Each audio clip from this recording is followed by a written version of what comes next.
Les aventuriers de l'étrange. Oui, on va parler des deux sujets ce soir. La dermo-optique, c'est-à-dire comment ressentir une couleur avec la main, juste en approchant soit son corps ou la main d'une couleur, sans la voir évidemment. Moi je suis daltonien, est-ce que ça marche aussi pour les daltoniens? Et oui, parce que la personne que l'on va avoir en ligne tout à l'heure a fait des expériences avec des aveugles. Voir comment est-ce qu'ils percevaient les couleurs. Et ça, c'est quelque chose de tout à fait intéressant. Et en premier sujet, on va aller faire un tour du côté des crop circles. Est-ce que tu sais ce que c'est? Alors, je crois savoir, parce que Mathieu, tout à l'heure, on a parlé, c'est les fameux ronds dans les champs. Voilà, les grandes formes géométriques. Comme sur la pochette des champs. Led Zeppelin. Exact, voilà. Exact. Alors, d'où ça vient? Qui les fait? Le dossier n'est pas aussi simple qu'il n'y paraît. Le dossier est ouvert, les aventuriers de l'étrange, vous le savez, c'est tout le week-end entre 22h et minuit. Bonne soirée à tous. Sud Radio, samedi et dimanche, 22h minuit. Louis Benedit, les aventuriers de l'étrange. Isilorio Massarini, soutiene Regina Forse.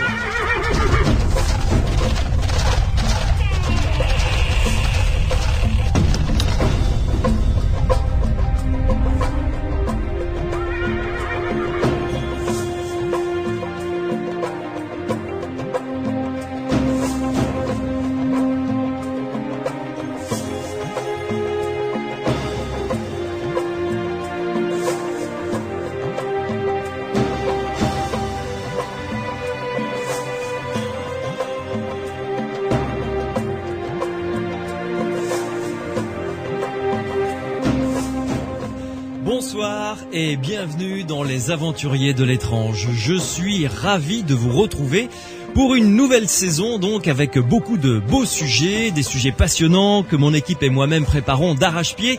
Et ce soir d'ailleurs, nous allons commencer, vous l'avez entendu lors de ma conversation avec Benoît, avec deux sujets tout à fait étonnants. Tout à l'heure, entre 23h et minuit, nous parlerons de la dermo-optique. Alors, comme son nom le souligne, enfin pas tout à fait, la dermo-optique, c'est la capacité de ressentir les couleurs en les touchant, sans les voir évidemment, ou simplement en approchant la main d'une couleur.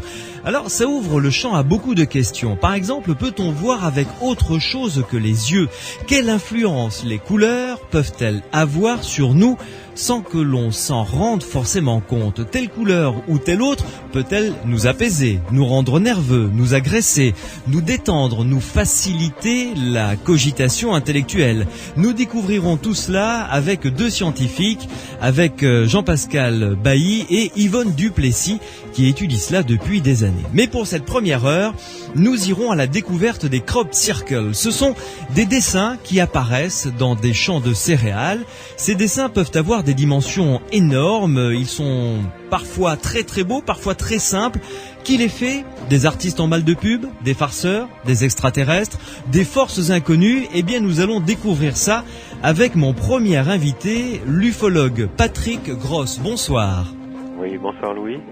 Merci de venir nous rejoindre dans les aventuriers de l'étrange pour nous éclairer un petit peu concernant ces crop circles. La première question que je vais vous poser tout à l'heure, c'est pourquoi est-ce que un ufologue s'intéresse à ces crop circles? Est-ce que ça a à voir avec, on va dire, des éléments entre guillemets que l'on peut qualifier d'exotiques, d'extraterrestres? Vous allez nous expliquer tout ça parce que sur votre site, on voit que vous avez enquêté très sérieusement sur ce sujet. Alors bien entendu, vous qui nous écoutez, vous pouvez venir nous rejoindre par le biais des SMS sur votre portable. Vous tapez le mot Sud, vous laissez un espace, ensuite vous envoyez votre question que je poserai à notre invité, à notre spécialiste des crop circles, donc Patrick Gross. N'hésitez pas, Sud, un espace, votre question, votre réaction, et vous envoyez le tout au 71 200. Franchement, entre nous, je suis ravi de vous retrouver pour cette nouvelle saison, la saison 2 des Aventuriers de l'étrange sur Sud Radio.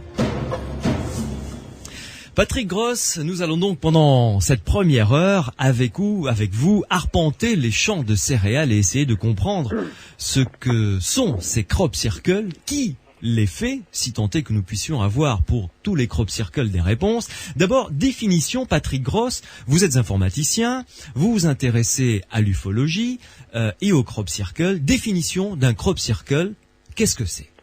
Eh bien, un crop circle, c'est simplement une figure qui est tracée dans un champ et qui est tracée sous la forme d'un aplatissement des plantes. Donc, vous prenez un champ de blé, un champ de colza, un champ de maïs, un champ de ce que vous voulez, avec des plantes qui offrent une surface relativement régulière. Ouais. Et vous retrouvez là-dessus un dessin. Alors, on va voir qu'il y a eu des cas très simples, un rond rempli Ouais. ou un cercle, donc un tracé qui est circulaire mais dont la partie centrale n'est pas remplie. Et puis des figures beaucoup plus complexes qui sont toujours simplement des aplatissements de la végétation. Les plantes sont couchées. Ouais. Mais il y a des figures qui sont vraiment très très belles et très complexes, hein, finalement. Absolument, oui. Ouais. Alors, les premiers crop circles sont apparus quand? Est-ce qu'on a une idée, leur histoire en quelque sorte? C'est ancien, c'est récent comme phénomène? Alors, ça débute, pour le public, ça débute dans les années 80. Hein. Ouais. Ça débute en Angleterre, dans le sud de l'Angleterre plus précisément, au moment où on trouve les tout premiers tracés dans les champs qu'on va appeler des crop circles. Au départ, ça fait absolument aucun bruit. Ça reste une petite trouvaille par quelques ufologues qui se demandent ce que c'est. Ouais. On n'en parle pas dans les journaux, on n'en parle pas à la télévision, c'est relativement confidentiel, ça n'a pas beaucoup de succès ou d'impact. C'est de l'ordre de l'anecdote, quoi, vraiment, pas plus. Voilà, alors c'est les années 80, donc... C'est récent, hein, donc, ouais. Ouais, vous allez avoir un premier groupe d'ufologie qui s'appelle Probe, qui n'existe plus actuellement, qui se penche là-dessus. Un paysan leur a signalé qu'il y a des ronds dans son champ, ils sont venus voir. Évidemment, comme ces ronds, ça fait tout de suite penser à des soucoupes volantes qui sont supposées être rondes, même si c'est pas toujours le cas. Ouais. Et donc la question était au départ une question ufologique. Est-ce que c'est l'atterrissage d'un engin extraterrestre qui a causé l'aplatissement circulaire de cette végétation? Donc c'est la question que vont se poser les ufologues au départ. Ouais. Donc c'est pour ça que c'est du ressort du domaine de l'ufologie, alors. C'est pour ça qu'initialement les ufologues s'y sont intéressés, oui, très clairement. On va voir d'ailleurs que c'est pas un hasard. Mais dès le départ, la question c'était est-ce que c'est un ovni qui se pose, qui aplatit les céréales dans ces champs? Ouais. Et ensuite, je serais tenté de dire que l'histoire se précipite. Il y en a de plus en plus, et très souvent en Angleterre d'ailleurs. Voilà. Alors ça continue toujours en Angleterre. On arrive dans l'année 83, et puis là, ça devient un petit peu plus bizarre parce que on remarque que il n'y a pas toujours un seul cercle. Quelquefois, il y en a deux côte à côte, ou trois, ou quatre. Alors évidemment, quand il y en a trois, ils sont en triangle. Quand il y en a quatre, ça fait un carré. Et on finit par voir des lignes entre ces cercles. Alors ça pose des questions et du coup on commence à se demander si c'est vraiment des soucoupes volantes qui atterrissent qui créent ces dessins. Ça paraît bizarre. Ouais. Ça fait des drôles de formes. Ouais. Alors ça, en fait, ça commence avec des ufologues, c'est très confidentiel.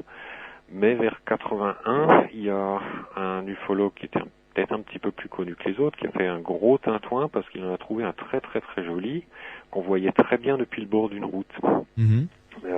Et lui, il a alerté les journaux, il a alerté la presse, il a dit mais venez donc voir, là vous pouvez pas nier que ça existe, vous en avez un devant votre nez, il suffit de venir avec vos appareils photo, vos caméras, et vous verrez bien qu'on raconte pas des histoires, il y a des trucs dans les champs, c'est mystérieux, c'est bizarre, venez voir. Et c'est à partir de ce moment-là que ça a pris une relativement grande ampleur par l'intermédiaire des journaux d'abord. Ouais. Mais les dessins, si j'ai bien compris, donc l'histoire que vous êtes en train de nous raconter était tout à fait banaux au départ, rien d'extraordinaire. Un cercle, deux, peut-être trois, quatre, allez, rien d'extraordinaire. Voilà. Ensuite, les figures se sont complexifiées au fur et à mesure, hein, vraiment. Tout à fait. Alors, c'est très intéressant et c'est une des clés pour comprendre le phénomène, c'est de voir comment ça s'est complexifié et pourquoi. Alors la première chose, évidemment, des ronds tout simples, c'est les soucoupes volantes qui se posent. Quand il y en a plusieurs, ça devient louche. Alors on essaye de trouver des théories. Alors dans ces années-là, entre 80 et 83, le premier qui a offert une théorie autre que celle de l'atterrissage de soucoupes volantes, c'est un scientifique en bonnet due forme, avec un titre de doctorat dans la poche, qui s'appelle Terence Meaden.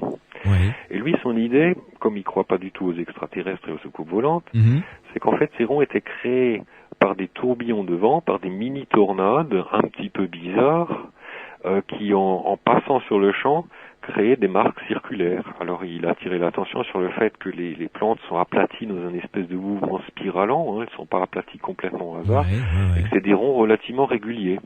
Donc théorie qui tient debout d'ailleurs pour certaines. Voilà, ça avait l'air de tenir debout. On s'est dit c'est un peu curieux que le vent puisse faire des effets pareils. On savait déjà que le vent couche les plantes, donc c'est pas complètement loufoque. Les paysans connaissent ça. On appelle ça la verse des blés. on a des zones dans les champs comme ça où les blés sont couchés, ils sont fichus, on peut dire, ils vont pourrir puisqu'ils ils sont couchés, ils vont être dans l'humidité. Ouais. Mais là, c'est très rond. Alors qu'est-ce qui peut faire des traces aussi rondes? Ben, ma foi, si on croit pas aux soucoupes volantes, il y a qu'une seule alternative sensée, c'est que c'est des tornades. Ouais. Alors il se trouve aussi que dans le sud de l'Angleterre, il y a de temps en temps des tornades. Donc pour les ufologues, c'était assez clair. Il y a deux explications possibles. La soucoupe volante toute ronde qui se pose, et puis la tornade. Bon. Ok. Mais il y a eu des crop circles beaucoup plus sophistiqués, de véritables œuvres d'art qui sont apparues au fur et à mesure, quand voilà. même. Alors c'est pas allé si vite. La première chose intéressante, c'est que notre ami Terence Maiden, il a fait une remarque tout à fait sensée en apparence. Il a dit, mais regardez ces spirales, elles tournent toujours dans le sens des aiguilles d'une montre. Donc c'est un phénomène naturel, c'est les tornades. Les tornades tournent toujours dans le sens des aiguilles d'une montre, comme quand vous ouvrez le bouchon de votre lavabo, l'eau elle tourne toujours dans le même sens. C'est vrai, oui. Alors c'est la preuve, c'est ça, c'est des tornades. Et alors il s'est passé une chose très amusante, c'est que le lendemain, ou 2 jours, 3 jours après, les journaux ont été alertés par un appel anonyme, comme souvent, qui leur dit, écoutez, dans le champ à tel endroit, il y a encore un crop circle, allez voir. Ouais. Donc les journalistes sont allés voir, et la surprise, ce crop circle, au lieu de tourner dans le sens des aiguilles d'une montre, il tournait dans le sens contraire. Une tornade gauchère. Voilà. Toutes les tornades avaient tourné toujours dans le même sens jusqu'ici.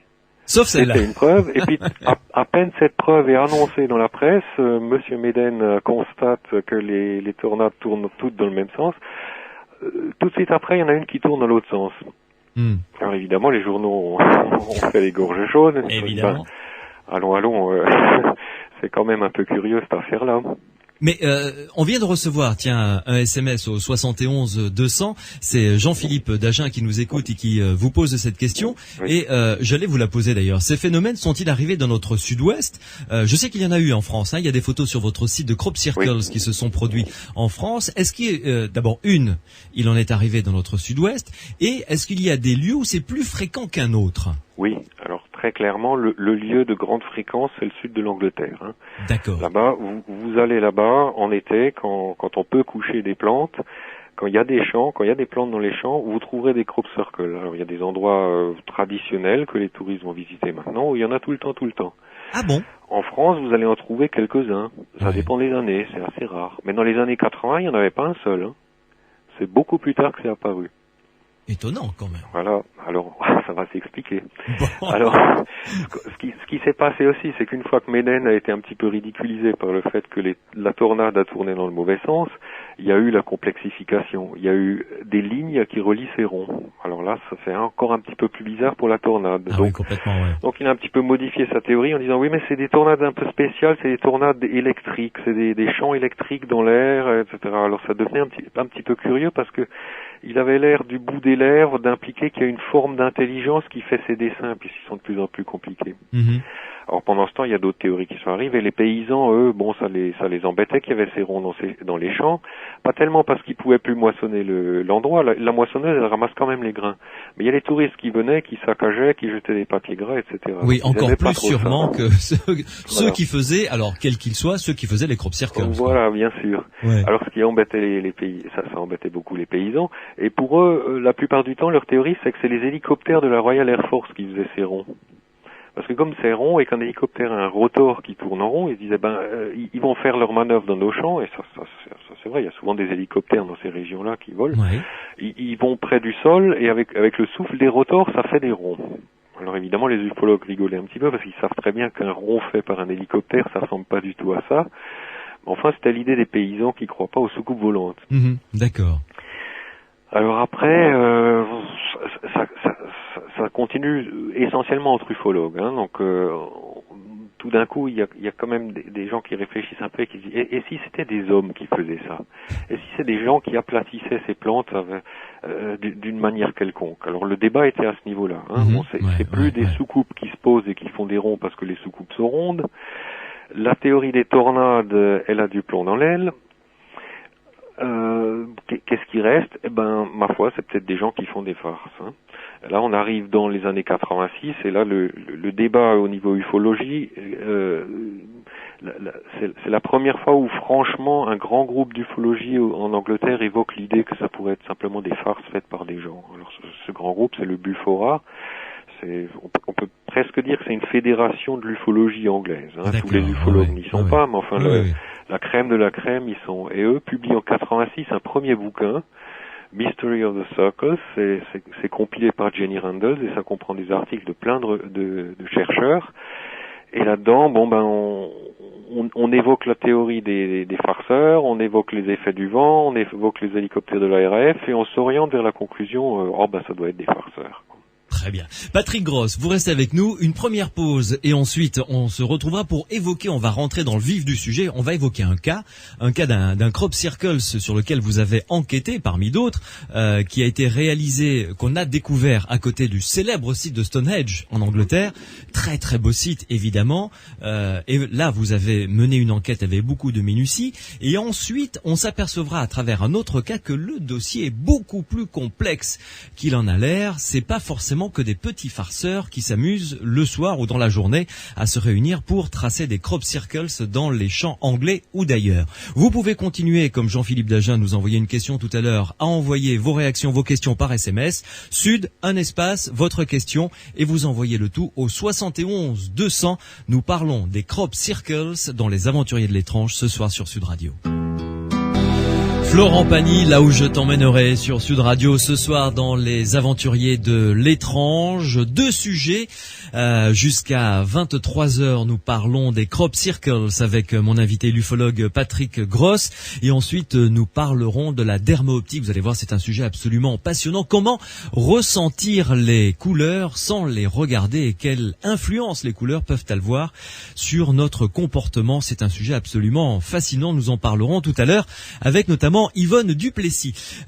Patrick Gross, rentrons dans le vif du sujet avec un cas de crop circle que vous avez étudié de manière très minutieuse, sur lequel vous avez enquêté, à côté de Stonehenge. Bon, tout le monde connaît Stonehenge, lieu magnifique, très beau, ces pierres dressées qui datent de la préhistoire, lieu qui est visité par des milliers, je suppose, de touristes chaque année. Et à côté, on a trouvé, un beau matin, un crop circle. Oui, tout à fait. Alors en fait, on en trouvait tous les ans là-bas. Ah bon. Comme ça. Voilà. C'est un des hauts lieux, si vous voulez. D'accord. Ok. Ce qui s'est passé, c'est qu'en 91, deux kidams m'ont expliqué leur affaire en disant c'est nous qui les faisions. On a eu l'idée à cause des histoires de traces d'atterrissage d'ovnis, donc on a fait des ronds dans les champs. Et maintenant, on n'est plus seul à les faire. Il y a plein de gens qui les font. D'accord. Donc ça se complexifie. Et bien sûr, le site de Stonehenge est idéal puisque c'est près du monument, donc il y a des gens qui passent, il y a des champs, c'est parfait. Et donc, moi, je me suis penché particulièrement sur celui du 7 juillet 96. Donc il y en avait eu avant, il y en a eu encore après. Alors pourquoi celui-là? Parce qu'on m'a dit mais celui-là il est particulier, il a été fait en une demi-heure, c'est sûr. Ah oui. Parce que pour tous les autres, on dit ils ont été faits en combien de temps? Finalement, on n'en sait rien. On sait qu'un certain jour ils sont pas là, et puis un beau matin il est là. Alors bon, ça a été fait pendant la nuit, mais en combien de temps? Une nuit, ça suffit peut-être, mais 5 minutes, c'est peut-être un peu court. Et donc suite Stonehenge, on dit il a été fait en une demi-heure. Et donc je me suis penché là-dessus pour vérifier un petit peu cette histoire de la demi-heure. Et il s'avère finalement que les récits concernant cette fameuse demi-heure sont totalement contradictoires. Il s'avère par exemple que le gars qui a découvert ce crop circle, c'est en réalité un des experts en crop circle. Pas du tout un témoin innocent qui est hors du coup, mais quelqu'un qui donne des conférences, qui écrit des livres, qui fait des visites, qui emmène les gens en avion au-dessus des crop circles. Oui, donc et finalement l'histoire de la demi-heure tombe un petit peu à l'eau. D'accord, très bien. Voilà, alors bon, j'ai trouvé d'autres choses très amusantes. Une des choses tout à fait flagrantes, c'est qu'en réalité, quand on le regarde comme ça sur les photos, il a l'air magnifique. C'est une espèce de spirale. Alors on parle de fractal, de suite de Fibonacci, et on fait des mathématiques très compliquées pour expliquer que c'est très complexe. Mais si on le regarde bien, on se rend compte qu'à part la partie médiane qui est une jolie spirale, ce qui est autour, c'est complètement de travers. Seulement à l'œil, ça se voit pas bien. Il faut prendre un papier calque, faire le calque, tirer des lignes et vérifier les alignements. Et c'est là qu'on le voit. Mais alors, dites-moi, là, on a bien compris votre hypothèse, vers laquelle vous allez, clairement, Oui. c'est que ça a été fait par des gens qui avaient envie de réaliser un petit coup sympa, puis en plus, chaque année, il y a un nouveau crop circle à côté de Stonehenge, ça fait venir les touristes, c'est joli, pourquoi pas, après tout, ça peut être une bonne idée. Mais Voilà. comment est-ce qu'ils peuvent le réaliser? Parce que ça se fait au sol, évidemment, et les crop circles se voient du ciel. Absolument. Alors, au départ, tout le monde s'est posé la question, moi aussi. On disait, c'est pas possible que des gens fassent ça. Un rond de 10 mètres de diamètre, bon, d'accord, hein, on prend une corde, on fait un cercle et puis c'est fait. Mais ces figures hyper compliquées, ça doit pas être possible. Mais en réalité, ce qui se passe, c'est que les premiers étaient très simples parce qu'on savait pas faire beaucoup mieux que ça. Mais on est maintenant en 2006, ça a commencé en 80, ça fait quand même 26 ans que ça dure. Ah oui, donc il y a de l'expérience, Voilà, c'est ça que vous alliez dire. Il faut comprendre que les artistes qui se sont lancés là-dedans, ils ont accumulé une expérience colossale. Et finalement, ce qui s'est passé une fois qu'en 91, nos deux kidam avaient avoué être les auteurs, c'est que des tas d'ufologues n'ont pas cru ce qu'ils disaient. Et ils se sont dit, on va bien voir. Et ils sont allés dans les champs avec des cordes, des planches et tout ce qu'il fallait pour faire des crop circles, ils ont essayé. Et là, ils ont fait une découverte assez amusante, c'est que c'est pas du tout aussi difficile que ça en a l'air. Et il y en a beaucoup qui se sont pris au jeu et qui se sont dit mais c'est fantastique de faire ça, c'est toute une expérience, on va dans les champs en pleine nuit, il y a une ambiance, on est avec les amis. Ouais. Et donc ils ont commencé à perfectionner leur art et on arrive maintenant en 2006 avec des trucs qui sont absolument fabuleux, quoi. Ah, qui sont remarquables. Géométriquement, c'est très très beau à voir, hein. Alors c'est très beau, alors bien sûr il faut se méfier parce que quelquefois ça a l'air très beau et quand on regarde de près il y a des défauts, hein. Il y a des triangles qui sont pas tout à fait triangulaires ou des ronds qui sont un petit peu de travers, Ouais. mais c'est vrai que c'est des exploits et ça a évolué de l'idée de départ qui était on va faire un rond pour faire croire qu'une soucoupe s'est posée, ça a évolué en quelque chose qui est rien d'autre qu'une forme d'art, c'est-à-dire que les gens finissent par faire des crop circles par défi, par challenge, pour montrer qu'ils arrivent à en faire des plus compliqués que les collègues. Ouais. Donc petit à petit, alors il y a même eu des concours de crop circle où, Ah bon? voilà, alors il y a un concours en 92 qui a été organisé par un magazine qui défendait l'idée que les crop circles c'est extraterrestre ou paranormal. Ils ont dit prouvez-nous donc que vous arrivez à faire ça, et donc pendant une nuit, 12 équipes s'y sont mis, le lendemain matin il y avait 12 crop circles absolument magnifiques, il y a eu un gagnant, les gens étaient très vexés parce qu'ils étaient sûrs que ça serait absolument raté, mais en fait c'était très réussi, Ouais. et depuis ça a continué à se perfectionner. Ouais. Donc c'est surtout les Anglais qui s'amusent à faire les crop circles, Voilà, finalement. mais alors ça a émigré dans les autres pays. C'est Évidemment. évident que tous ces gens qui venaient voir les crop circles sont rentrés dans leur pays, et ça dès 91, les deux premiers qui ont fait ça l'ont expliqué, ils ont dit mais non, c'est pas nous qui les faisons dans le monde entier, comment voulez-vous qu'on aille dans le monde entier faire des crop circles? Ouais.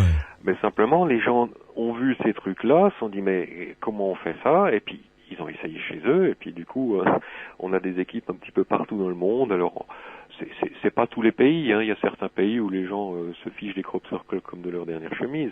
En France, il y en a assez peu, mais il y en a en Belgique en ce moment, par exemple, hein. Il y en a eu un du côté de Waterloo, un deuxième, un troisième, quelques jours après il y en avait 4 ou 5, avec bien sûr, quand on y regarde de près, les traces des piquets, une corde qui traîne ici, et puis tout ce que les gens qui font ça peuvent oublier sur place, hein, les traces de pas qu'on voit plus parce que le blé est couché par-dessus, mais si on soulève les blés, on les voit, etc. D'accord. Donc il faut un piquet, des cordes et des planches pour aplatir Voilà, le céréal. la base, c'est le piquet et la corde on met les dimensions dessus, hein, on peut mettre des petites étiquettes dessus pour repérer les dimensions. Ouais. Et l'outil idéal, c'est une planche avec une corde attachée aux deux bouts. Vous mettez un pied sur la planche, vous tenez la corde à la main et vous avancez un pas après l'autre. Vous pouvez faire comme ça des lignes droites, des cercles, des figures. Ah oui, ça vous sert de râteau en quelque sorte devant vous pour coucher le céréal, quoi. Voilà. Alors il y a des variations, hein. Il y en a qui ont pris des rouleaux de jardinier, c'est pas mal aussi, ça va un petit peu plus vite. Les plus malins, ils combinent les deux. Ouais. Ce qu'il faut réussir, par exemple, ce sera un contour. Si le contour est raté, ça l'affiche mal. Ouais. Alors on va faire un très joli contour avec la planche, avec les pieds, mais après il faut aplatir au centre. Là on prend le rouleau de jardinier, ça va plus vite. D'accord, c'est technique mixte comme on dit. Voilà. Très bien. Là on est en train de rigoler sur les crop circles, mais ce qu'il faut bien savoir, et ça vous êtes clair quand on va plus avant dans le dossier, bon il y a le côté, et vous le dites volontiers vous en tant qu'ufologue, ce côté côté fabrication artistique finalement et artisanale qui est très joli du reste, qui donne de très très beaux résultats, qui fait plaisir à tout le monde, ça fait parler. En plus, c'est un challenge sympa. On se retrouve entre copains la nuit, on fait un crop circles et puis après le lendemain, ça paraît dans les journaux. Donc c'est plutôt valorisant tout ça. Voilà. Mais le dossier ne s'arrête pas là. Oui. Alors finalement avec tout ça pour l'ufologue, on finit par se dire les crop circles ça n'a rien à voir avec les extraterrestres ou les ovnis ou quoi que ce soit. Ouais. Mais en réalité si, parce que l'idée de départ, c'est donc un des deux Anglais qui ont lancé ça, il s'appelait Doug Bower, il a importé ça d'Australie. Parce qu'en Australie, il a entendu parler à la radio d'une affaire d'un ovni qui s'était posé dans des marécages et qui avait créé une trace circulaire dans un étang occupé par des joncs et des roseaux. Et alors c'était tout à fait étrange parce que certaines des plantes étaient couchées et d'autres avaient été pratiquement aspirées, elles étaient déracinées du truc et elles traînaient là. Et c'est une affaire qui a été très sérieuse, on a l'armée de l'air australienne qui a enquêté là-dessus. Tout ça tenait bien la route, c'est ce qui lui a donné l'idée. Donc finalement, le point de départ des crop circles, c'est bel et bien l'atterrissage d'un engin extraterrestre, à moins bien sûr qu'on veuille pas entendre parler de ce genre de choses, qu'on veuille pas y croire ou qu'on soit pas convaincu par le dossier. Mais c'est quand même un cas relativement solide, on n'a pas trouvé de farceur, on n'a pas trouvé d'explication simple. C'était dans des étangs, difficile d'aller aplatir avec un rouleau de jardinier là-bas, et c'était beaucoup plus complexe que juste un aplatissement. Donc il y a ce point de départ qui relie les ovnis au crop circle. Et les deux premiers farceurs, en fait, ils s'intéressaient beaucoup à ces histoires. C'est pas des gens qui rigolent des petits hommes verts au départ. C'est parce que ça les intéressait qu'ils ont commencé ça. Et par la suite, ce qui va se passer, c'est qu'il y a beaucoup d'autres choses qui sont vraiment liées aux ovnis qui vont être rattachées un petit peu à tort au crop circle. On va arriver à une situation où des ufologues qui sont absolument encore aujourd'hui convaincus que les crop circles, c'est les extraterrestres qui font ça ou des phénomènes paranormaux, vont rattacher à ce phénomène des choses qui, en fait, ne sont pas vraiment des crop circles. Alors, un exemple extrême, vous avez une fameuse affaire d'OVNI en France, à Trans en Provence, il y a quelques décennies, elle est très connue. C'est une histoire d'un brave kidam qui a vu atterrir un engin dans un sentier près de sa propriété. Il s'est avéré que cet engin laissait une espèce de marque sur le sol, une espèce d'aplatissement. Alors il n'y a pas de blé, il n'y a pas de végétation, il n'y a pas de joli dessin, mais c'est rond. Donc vous avez des ufologues qui vont dire vous voyez, ça c'est bien un crop circle qui a bien été fait par un ovni. En réalité, c'est un petit peu une question de définition. Qu'est-ce qu'on va appeler un crop circle? Est-ce qu'une trace laissée par quelque chose qui pourrait être un engin extraterrestre, alors certains vont dire qu'il y en est un, c'est sûr, d'autres vont dire mais non. Du moins, disons, un objet volant non identifié. Voilà, alors on va dire un ovni. Est-ce que ces traces-là ne sont pas aussi des crop circles? En fait, pas vraiment, parce que si on élargit la définition comme ça, effectivement, on va trouver des tas d'affaires. Alors, vous avez une affaire au Canada, dans le Saskatchewan, en 77, si je me souviens bien. Un paysan a vu un groupe d'ovnis, donc d'engins qui ressemblent pas vraiment à des hélicoptères ou à des avions, et qui sont venus voler au-dessus de son champ et qui ont effectivement laissé des traces dans son champ. Et c'est une affaire tout à fait solide, avec l'enquête du shérif du coin, tout le monde qui jure ses grands dieux que ce brave homme ne raconte pas d'histoire, etc. La seule petite différence, c'est qu'en fait, le dessin qui est fait, il ressemble pas du tout à une figure artistique, il est relativement aléatoire. Et donc, c'est un petit peu tiré par les cheveux que de ramener ça au crop circle. Mais enfin, il y a comme ça une zone grise autour du phénomène crop circle fait par l'homme, de quelque chose qui est plutôt la trace éventuelle ou la trace relativement certaine de l'atterrissage de quelque chose d'inconnu. Voilà, et c'est dans cette trace-là que l'on va s'engager avec vous dans quelques minutes, après cette seconde pause, dans les Aventuriers de l'étrange sur Sud Radio. Je vous rappelle que vous pouvez nous envoyer vos SMS, réagir sur ce que dit Patrick Gross, lui poser des questions. Il est à votre disposition jusqu'à 23h pour nous envoyer vos réactions. Sud, un espace, ensuite votre question, votre réaction, vous envoyez le tout au 71 200. Ça n'a rien à voir avec les crop circles, mais un SMS est arrivé me demandant si j'allais faire une émission sur les Illuminati cette saison. Eh bien, cher auditeur, c'est un bon sujet. On n'y avait pas pensé, mais on le note et on essaiera de faire quelque chose autour de ça. Sud Radio, les crop circles dans les Aventuriers de l'étrange jusqu'à 23h. Les Aventuriers de l'étrange sur Sud Radio. Robbie Williams, Sin dans les aventuriers de l'étrange sur Sud Radio. Nous parlons des crop circles jusqu'à 23h avec mon invité, l'ufologue Patrick Gross. Vous l'avez bien compris, nous avons abordé le sujet par un biais plutôt sympathique et amusant, celui des gens qui se regroupent la nuit pour tracer des crop circles. Mais c'est là où le sujet devient vraiment intéressant. Et il n'y a pas que ça.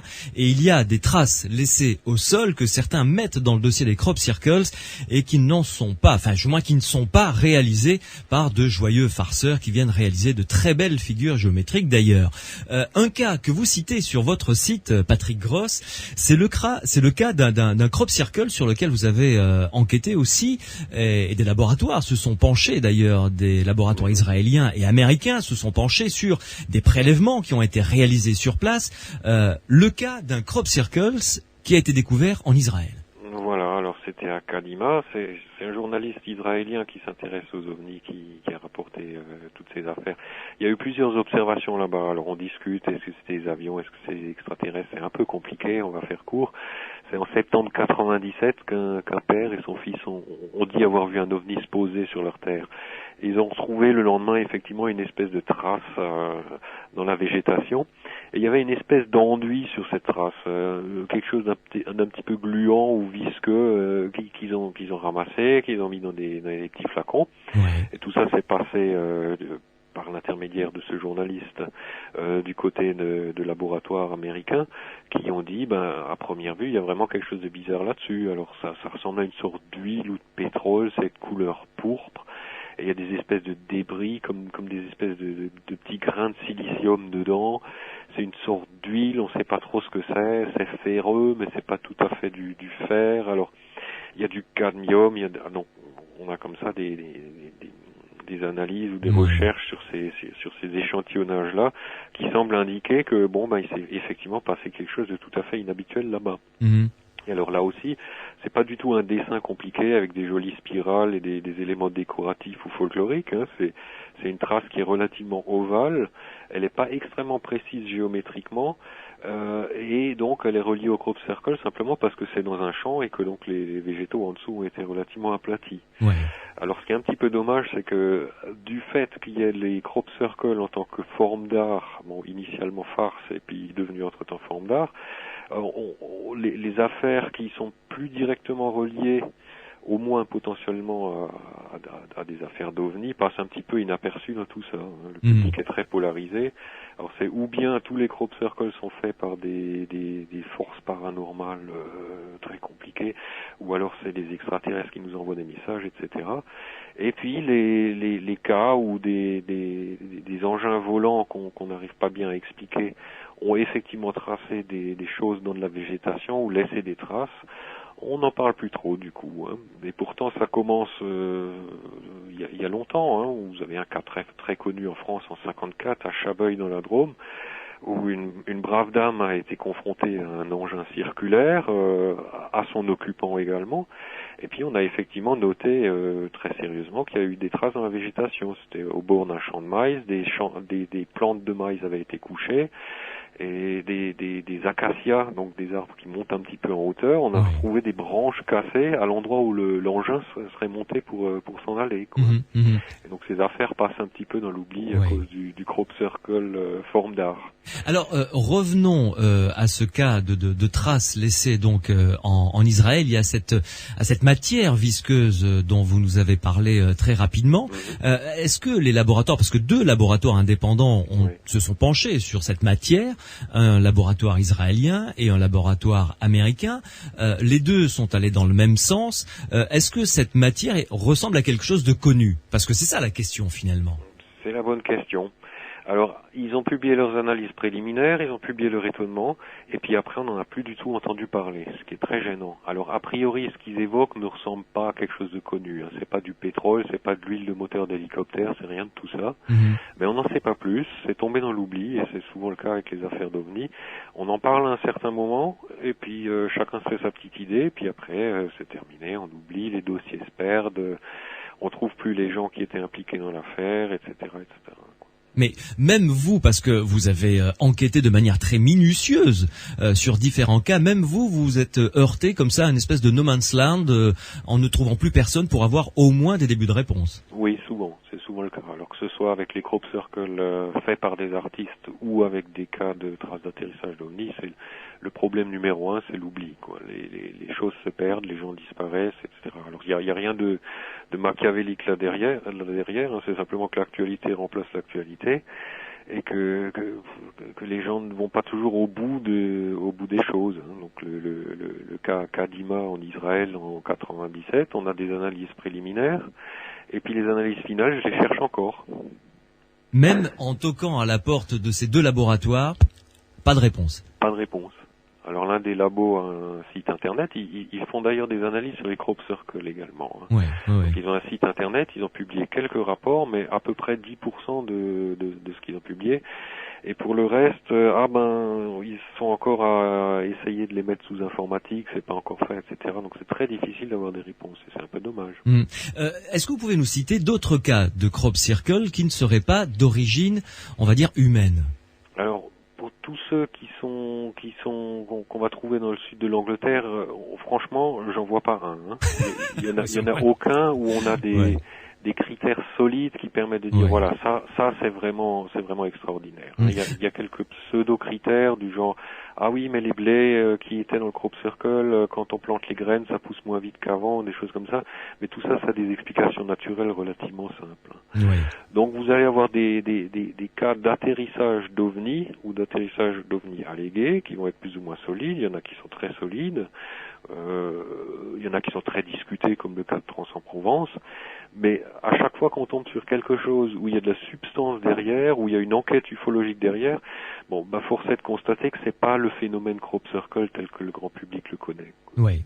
Et les cas qu'il y a eu en France, puisque vous avez sur votre site quelques photos qui ont été réalisées cette année d'ailleurs, hein, de crop circles qui ont été réalisées cette année, ceux-là, on peut raisonnablement les classer dans le dossier artistique, plutôt, on va dire. Alors moi, je les classerais dans le dossier artistique. On voit que c'est des dessins complexes. Alors ils sont pas aussi brillants que les meilleures équipes anglaises, naturellement. On a encore du retard à rattraper. Les Anglais rigolent. Ouais. Mais enfin, c'est des beaux efforts. Le problème numéro 1, c'est que il faudra aller sur place et il faudrait faire ça sérieusement. Il faudrait vraiment soulever les plantes pour voir si en dessous il n'y a pas un aplatissement qui est causé par les gens qui vont marcher jusqu'au centre pour commencer la figure. Ça, c'est un des grands secrets de l'enquêteur. Vous soulevez les plantes et vous voyez en dessous l'espèce de sentier qui a été fait par les gens qui rentrent dedans au départ pour la première fois. Ouais. Et donc dans ces crop circles français, en gros, il se passe pas grand-chose. On a la photo dans le journal, on a les théories qui sont présentées. Est-ce que c'est des extraterrestres? Est-ce que c'est des forces paranormales? Est-ce que c'est des farceurs? Et puis ça va pas beaucoup plus loin, quoi. Et en ce qui concerne les phénomènes paranormaux, ça c'est évacué. Je veux dire, à vous entendre, on peut évacuer cette hypothèse assez rapidement finalement. Oui, parce que quand on approche ça avec le regard d'un ufologue qui est habitué à mener des enquêtes et à chercher les failles ou à chercher les explications naturelles avant de parler d'extraordinaire, on trouve des tas de mécanismes qui augmentent le mystère des crop circles mais qui tiennent pas trop la route. Par exemple, vous avez les fameuses photos où on voit des trucs. Alors il y en a plusieurs sortes. Il y a celles que les ufologues appellent des blurfos, où vous sortez dans la nature avec votre appareil photo, il y a une petite mouche qui passe devant l'objectif, mais vous la voyez pas, vous avez l'œil dans le petit viseur de rien du tout, vous la voyez pas passer. Mais en mettant la photo sur le PC, vous allez voir une espèce de tache qui est sombre, qui est éventuellement allongée, voire en forme de soucoupe, et vous allez penser à une soucoupe volante. Alors, si vous prenez une photo comme ça, en Angleterre, alors que vous visitez un crop circle, ça va pas faire un pli. En regardant la photo, vous allez dire, c'est incroyable, je visitais un crop circle et justement sur ma photo, il y a un ovni. D'accord. Alors l'ufologue, lui, va dire, attendez, c'est pas un ovni, regardez, ça fait quelques pixels de large, ça peut être un oiseau, une mouche ou quoi que ce soit. Oui, tout à fait. Donc il y a effectivement comme ça des des choses qui sont rattachées au crop circle, mais qui résistent pas beaucoup à l'examen. Alors, sur votre site, il y a une partie du dossier crop circle qui est consacrée à des insectes, des mouches, tout simplement, Oui. des mouches qu'on a retrouvées mortes, collées aux grains, qui ont été couchés dans les champs de céréales et mortes de manière bizarre. Oui. Alors, vous avez enquêté là-dessus parce que il y a une théorie qui dit, bah voilà, ça veut dire que il y a des extraterrestres ou des ovnis qui ont atterri, qui ont fait que ces animaux sont morts de manière violente. Voilà, c'est l'idée de départ. Alors c'est pas des blagues, hein. On trouve des mouches mortes qui ont l'air collées aux plantes, comme ça. C'est tout à fait étrange quand on voit ça. C'est une spécialiste hollandaise qui a découvert le phénomène. Elle a recueilli ces mouches, elle les a envoyées à un laboratoire du musée d'histoire naturelle à Londres. On a écouté, qu'est-ce qui s'est passé avec ces mouches? Elles sont collées aux tiges, elles sont mortes, c'est comme si on les avait paralysées sur place. Est-ce que peut-être il y aurait eu un champ de force ou des micro-ondes ou quelque chose qui aurait à voir avec la fabrication du crop circle qui les aurait tués sur place? Oui. Alors le brave gars du musée d'histoire naturelle à Londres leur a dit non, écoutez, moi je regarde ces mouches et je vois qu'elles sont infestées par une moisissure. Les moisissures c'est les champignons, hein, c'est rien d'autre. Elles sont infestées par une moisissure. Alors la brave hollandaise, elle a un petit peu mis ça de côté parce qu'elle tenait un petit peu plus à sa théorie compliquée sur les crop circles. On n'en a plus trop entendu parler, mais c'est ressorti plus tard. Et ça a été l'explication a été redécouverte par un chercheur italien qui s'est penché là-dessus. Il a dit oui, c'est les moisissures qui tuent ces mouches. Et moi je suis tombé là-dedans parce que j'ai des collègues français qui enquêtaient sur un crop circle, qui ont publié des photos de mouches mortes qu'ils avaient prises dans un crop circle en Angleterre il n'y a pas très longtemps, hein, 2-3 ans. Ouais. Et eux aussi étaient stupéfaits. Qu'est-ce que c'est que ces histoires de mouches mortes? Et en les regardant, je m'aperçois qu'en fait, on voit les moisissures qui sortent littéralement du corps de ces mouches mortes. Alors, je me dis, c'est quand même bizarre. Qu'est-ce que c'est que ces trucs? Et c'est là que j'ai remonté tous les chevaux et que je me suis rendu compte qu'en fait, tout ça, c'était tout à fait expliqué. Ces mouches sont mortes tout à fait naturellement, contaminées par des moisissures. Et donc c'est pas des micro-ondes qui les ont tuées, elles sont mortes à cause de ces moisissures. Voilà une explication, mais encore fallait-il la trouver et aller voir un scientifique, lui demander voilà qu'est-ce que vous en pensez et dites-nous après analyse ce que vous en pensez. Voilà, alors ce qui est intéressant dans toute l'affaire, c'est que le scientifique il n'est pas forcément compétent pour le dire. Parce que lui, quand on va lui montrer ces photos de mouches mortes, si la moisissure n'est pas encore apparente ou ce genre de choses, il va être tout à fait intrigué. N'importe quel ufologue va être intrigué. C'est pour ça qu'il n'y a pas tellement besoin de se moquer des gens qui ont fait des recherches là-dessus. L'interrogation, au départ, elle est tout à fait légitime. Bien sûr. Il y a 36 matières à s'étonner avec les crop circles. Simplement, à force de recherche, on finit par s'apercevoir que ces choses-là ont des explications simples. Surtout que ces mouches qui ont été retrouvées collées sur les grains et mortes, soit avec le corps littéralement explosé, pas du tout comme je l'ai lu dans le rapport justement de ce scientifique concernant l'étude de ces mouches, pas du tout comme si elles avaient été passées au micro-ondes, parce que lui est allé jusqu'à passer des mouches au micro-ondes pour voir ce que ça donnait finalement. Oui. Et là, les pauvres bêtes, elles ont été cuites, quoi. Cuites, quoi, évidemment. Et tandis que là, cette espèce de champignon rentre à l'intérieur, ces détails un peu sordides, mais bon, rentre à l'intérieur de la mouche, la bouffe de l'intérieur et après la mouche explose, quoi, tout simplement. Voilà, c'est ça. Et alors, une des choses caractéristiques et qui est probante au niveau de la théorie de ce champignon, c'est qu'elles ont toutes les ailes étendues. Oui. Alors évidemment, si vous imaginez des mouches qui sont posées dans les plantes et puis il y a un mystérieux truc qui vient et qui envoie des micro-ondes, vous allez avoir des mouches qui étaient en vol, des mouches avec les ailes repliées, des mouches avec des ailes ouvertes, des mouches qui font ci, des mouches qui font ça. Et là, c'est tout à fait autre chose. Oui. Elles sont toutes dans la même posture. Et c'est le champignon qui fait ça. Oui. En mangeant la mouche de l'intérieur, il fait que tout le corps de la mouche va être altéré, ses ailes vont s'étendre, et alors on retrouve toutes ces mouches toutes dans la même position avec les ailes étendues. Le champignon lui colle la trompe sur la tige pour que la mouche attache à la tige. C'est absolument abominable, évidemment. C'est un champignon parasite qui est pas très sympathique. Non. Mais c'est très caractéristique, quoi. Comme quoi, avec un regard plein d'acuité et en se posant les bonnes questions et en étant ouvert surtout à toutes les hypothèses, on peut trouver beaucoup d'explications logiques. Tout à fait. Oui. Quelle est votre conclusion donc sur le dossier des crop circles finalement? Tout ce qui est artistique, c'est de l'art, point, réalisé par des bipèdes comme vous et moi. Voilà, tout à fait. Et la plupart du temps, c'est ça qui est intéressant, la plupart du temps, c'est des ufologues. C'est des ufologues qui croyaient pas qu'on puisse les faire, qui ont commencé à en faire pour voir si c'est possible, combien de temps il faut pour en faire un, est-ce que les ronds sont ronds, et ils sont pris au jeu. Et ils ont continué. Alors il y en a qui font ça pratiquement sur demande. Il y a un groupe anglais qui, ils ont fermé leur site web maintenant. À un certain moment, ils avaient un site web et ils disaient voilà, nous on va vous faire les crop circles. Donc on vous donne le fichier avec le dessin, mais c'est crypté. Vous pouvez pas voir le dessin. On va juste vous dire à quelle date il va apparaître. D'accord. Ils allaient le faire et une fois qu'il était fait, vous décryptiez le fichier qui vous avait donné. Et vous apercevez que c'est bien le dessin qui est apparu dans le champ. D'accord. Bon, mais il ne faut pas jeter le bébé avec l'eau du bain. Il faut rester attentif par ailleurs aux traces d'atterrissage d'OVNI. Ça, c'est des choses tout à fait intéressantes et importantes. Il y a potentiellement des choses probantes là-dedans. Il y a des cas tout à fait solides qui existent déjà. Et donc, il ne faut pas jeter le bébé avec l'eau du bain. Il ne faut pas s'imaginer que parce que des artistes font des ronds ou des dessins compliqués dans les champs, toute l'ufologie consiste en choses parfaitement banales ou explicables. C'est pas du tout le cas.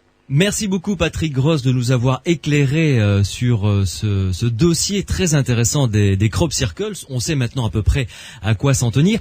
Votre site internet, pouvez-vous le citer pour qu'on puisse s'y rendre, pour que ceux et celles qui nous écoutent puissent en découvrir un petit peu plus éventuellement? Ma foi, d'accord. C'est ufologie.net. Voilà, c'est très simple. Tout simplement. Ufologie.net. Et là, on arrive sur votre site avec beaucoup de photos très intéressantes concernant les ovnis. On y reviendra. J'aurai le plaisir de vous réinviter pour ouvrir le dossier ovni, cette fois-ci, et mettre de côté les crop circles. On parlera des traces laissées au sol qui sont intéressantes et puis des observations d'ovnis, bien entendu. Merci beaucoup, Patrick Gross. Volontiers. Merci à vous. Très bonne soirée à vous. Bonsoir. Et à très bientôt dans Les Aventuriers de l'étrange sur Sud Radio. Dans quelques instants, nous allons ouvrir le deuxième dossier de ce soir avec Jean-Paul Bailly et Yvonne Duplessis. Nous allons parler des couleurs. Comment peut-on sentir les couleurs et quelles sont les réactions qu'elles peuvent provoquer en nous? Vous allez voir, c'est un dossier tout à fait passionnant. Les Aventuriers de l'étrange sur Sud Radio. Jean-Louis Aubert, un monde ailleurs dans Les Aventuriers de l'étrange sur Sud Radio. Notre deuxième dossier a pour titre la dermo-optique. Nous allons en parler jusqu'à la fin de cette émission à minuit. Vous pouvez nous envoyer vos SMS, vous le savez. Sud, vous tapez Sud sur votre portable, un espace, votre question, votre réaction. Vous envoyez le tout au 71 200 et j'aurai grand plaisir à répercuter votre réaction, votre question à nos invités. Sud Radio, les aventuriers de l'étrange.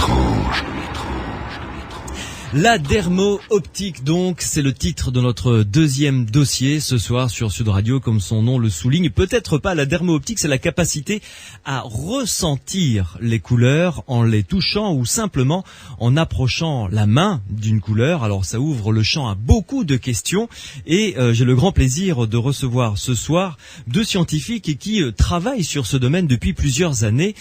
Yvonne Duplessis, bonsoir. Bonsoir. Je suis ravi de vous recevoir sur Sud Radio dans Les Aventuriers de l'étrange. Bienvenue à vous. Je vous remercie. Et à vos côtés si j'ose dire, par les ondes, par téléphone, Jean-Paul Bailly que vous connaissez bien puisqu'il travaille, il vous épaule depuis de nombreuses années. Jean-Paul Bailly, bonsoir. Oui, bonsoir. Merci d'être avec nous également dans Les Aventuriers de l'étrange. Alors, si vous le permettez, Jean-Paul Bailly, la première question sera pour votre amie Yvonne Duplessis. Madame Duplessis, commençons par, si vous le voulez bien, une définition de la dermo-optique. Ce que j'ai dit, j'ai volontairement occulté le terme voir, les couleurs sans les yeux. C'est ressentir plutôt, hein? Oui, c'est exactement ça. C'est ni voir, ni toucher. C'est ensemble une nouvelle dimension des couleurs, une dimension cachée des couleurs.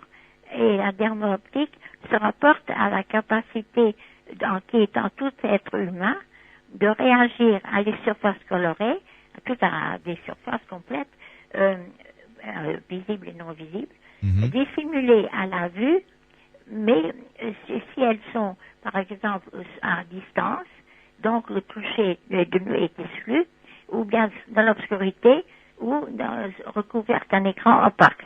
Donc, c'est une dimension cachée de la perception qui permet de ressentir, sans voir ni toucher, d'autres dimensions des surfaces colorées que celles qui sont visibles. Oui. Est-ce que n'importe qui peut être sensible? Est-ce que n'importe qui est sensible à cela? Ah oui, certainement. Et les méthodes objectives, on pourrait vous donner des exemples, le montrent que justement, c'est ça, on peut enregistrer avec des appareils de mesure des réactions surtout motrices à des couleurs sans que le sujet les voit ni touche. Ouais. Et ils réagissent en tirant plus fort, par exemple, sur un dynamomètre ou en mettant la main plus haut pour telle couleur plutôt pour telle autre. Donc, c'est en tout être individu. Et ça, c'est la sensibilité dermo-optique pour laquelle on ne demande rien au sujet dans les expériences objectives d'enregistrement avec des appareils, des réactions. Oui. Est-ce que c'est une science qui est jeune dans sa recherche, je veux dire? C'est assez récent, c'est-à-dire, on connaissait à la fin du 19e siècle des sujets qui étaient plutôt des médiums ou qu'on analysait par la parapsychologie, parce qu'on ne savait pas ce que c'était, qui avec les mains souvent pouvaient soi-disant voir, alors que c'était ressentir, mais ça peut être traduit par une couleur, etc. Et le premier qui a démystifié ce phénomène, c'est Jules Romain, l'écrivain Jules Romain, qui a considéré que ça n'avait rien d'extraordinaire, que c'était normal en tout être humain, et il a essayé de faire des expériences pour rationaliser cette perception. Oui. Donc c'est une science jeune. D'accord.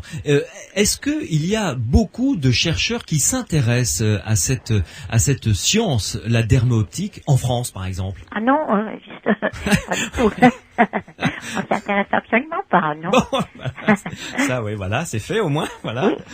Mais où on s'y intéresse, où c'est officiel, je veux dire, en URSS, parce que c'était en URSS quand on a fait des recherches très importantes qui se poursuivent actuellement. Oui. Alors, citez-nous quelques exemples d'expériences pour que l'on prenne bien conscience de ce que ça représente comme axe de recherche. C'est-à-dire que je peux vous citer une expérience d'un test collectif que j'avais fait. On m'avait demandé d'exposer la dermo-optique à une école, l'école des arts appliqués du Perret. Alors, comme il y avait une trentaine d'élèves, je pouvais pas naturellement les prendre individuellement. Oui. Alors, j'avais préparé des couleurs vertes ou rouges que j'avais mises dans des enveloppes, puisque je vous dis, ça n'empêche pas les réactions, c'était des enveloppes. Et alors, chaque élève avait 2 enveloppes, une verte et une rouge, et on leur demandait de mettre sur le dessus l'enveloppe qui leur paraissait la plus lourde ou la plus chaude, enfin la plus prégnante, on peut dire. Oui. Et alors, comme on était en plein jour et que c'était le matin, étant donné que les réactions dermo-optiques s'inversent selon l'éclairage ou la fatigue, etc., j'avais pensé que normalement, il aurait dû avoir, comme ça a été le cas d'ailleurs dans d'autres expériences avec des élèves, le rouge. Et alors, à ma grande surprise, la majorité des enveloppes qui ont été analysées par le professeur de la classe, qui était là naturellement, étaient vertes. Alors j'ai été très surprise et je leur ai dit, j'ai dit au professeur, c'est curieux que c'est vert parce que ça prouve que vos élèves sont fatigués. Parce que quand les couleurs s'inversent, c'est généralement un signe de fatigue, en dehors de l'éclairage. Oui. Et alors le professeur a été très étonné, il m'a dit, mais justement, elle se prépare un examen pour des comptes rendus trimestriels très durs, et elles sont plutôt fatiguées, stressées, elles se plaignent tout le temps. Alors ça, c'était un exemple, si vous voulez. Je ne sais pas si c'est compréhensible. Si, tout à fait, c'est très étonnant comme résultat. Oui, j'étais la première étonnée, je vous dirais. J'en revenais pas même. Parce que, surtout, sur la quantité, j'ai gardé des données, mais c'était carrément très significatif, sur une trentaine d'élèves. Alors, pour en revenir peut-être au centre du sujet, sur les hypothèses, ça veut dire que sans que ce soit, là je vais vous demander de faire un effort de vulgarisation. Je ne suis pas physicien et encore moins spécialiste des couleurs comme vous ou comme Jean-Paul Bailly, mais quand il y a une couleur devant nous. Là, par exemple, j'ai une table qui est devant moi, la table du studio est bleu foncé. Bon. Bon, elle est bleu foncé. Moi, je vois le bleu foncé. Oui. Mais il y a d'autres rayonnements. Je ne sais pas si j'emploie le bon terme. Radiation. Voilà, d'autres radiations de ce bleu foncé que je ne peux pas voir. Exactement, oui, c'est bien ça. Et que vous, par contre, elles agissent sur vous, mais très faiblement. Tout ça, c'est très très faible. Et c'est pour ça qu'on est obligé de faire les statistiques, parce que les résultats, sinon, peuvent changer. Il y a aussi la fatigue, il y a tout ça. Il faut donc faire les statistiques. C'est faible, mais ça n'empêche pas que ces radiations que vous avez devant vous, qui ne sont pas visibles, agissent. Donc une couleur c'est comme le son finalement, a un spectre d'une certaine dimension. Oui. Nous, on a conscience objectivement, on voit une certaine partie du spectre, mais comme en son, les infrabasses ou les hautes fréquences, on ne les perçoit pas, mais notre corps, lui, les perçoit. Oui, justement. Alors, vous pourriez demander à Jean-Paul Bailly de vous expliquer un peu, ou faire un résumé de l'hypothèse explicative qui est admise en Russie, par exemple. Alors, justement, je me tourne vers vous, Jean-Paul Bailly, puisque Yvonne Duplessis vous a passé le relais. Expliquez-nous, en vulgarisant évidemment le plus possible, quelles sont les hypothèses justement? Oui, justement, vous avez cité un bon exemple au niveau des sons. Le son que l'on perçoit d'un côté est barré par les ultrasons et les infrasons de l'autre côté. Si on reprend ça au niveau donc de la lumière, c'est-à-dire du rayonnement électromagnétique, on voit la lumière visible, mais il est évident que de l'autre côté il y a les ultraviolets, d'un côté, du côté des plus grandes longueurs d'onde, les infrarouges. Les ultraviolets, nous les ressentons dans notre corps quand on bronze, par exemple, sur la plage. Et de l'autre côté des grandes longueurs d'onde, les infrarouges sont aussi ressentis quand on s'approche d'un radiateur ou d'une source chaude. Donc en fait, on voit bien que le corps est sensible à une partie du spectre électromagnétique qui est plus grande que celui simplement de la lumière blanche qui est reçue par les yeux. Ouais. Donc l'hypothèse que nous formulons au sujet de la dermo-optique, il s'agit certainement d'une captation au niveau de la peau, d'une interaction entre le rayonnement infrarouge émis par la peau, parce que tous les corps chauds, y compris donc nos corps ou les substrats colorés que l'on a, donc comme ils ont une certaine température, ils amènent une certaine radiation au niveau de l'infrarouge. Là on est, pour être plus précis, dans les 800 à 1200 nanomètres. Donc cette interaction, enfin tout au moins cette sensation de perception dermo-optique serait une interaction entre le rayonnement infrarouge émis par la peau et le support coloré. D'accord. C'est donc dans ce sens, vous voyez. Oui, donc ce qui veut dire que, si on prolonge l'hypothèse, que tout notre environnement fait de couleurs, évidemment, puisqu'on ne vit pas que dans du blanc ou que dans du noir. Il y a multiplication de couleurs. Tout cet environnement a une action sur nous sans qu'on le sache de manière objective, quoi. Absolument. Il y a autre chose que les yeux. Il y a cette dimension, enfin, qui dépasse un peu, où le spectre dépasse du côté de l'infrarouge, qui semble avoir sur notre corps un effet, oui. Tout à fait. Ah, c'est surprenant, ça. Oui, tout à fait. Oui, il faut bien voir qu'en fait, une couleur, quand on voit une couleur, votre table bleue, si on le mesurait avec un spectromètre, on verrait bien qu'au niveau de l'infrarouge, entre les 800 et 1200 nanomètres, elle émet également quelque chose. Et oui. Donc, vous voyez, donc on peut penser que le corps, enfin c'est l'hypothèse, que notre corps est sensible justement à cette radiation infrarouge correspondant à un substrat coloré. Ce qui est logique finalement. Tout à fait, oui, absolument. On essaie de travailler sur des hypothèses logiques.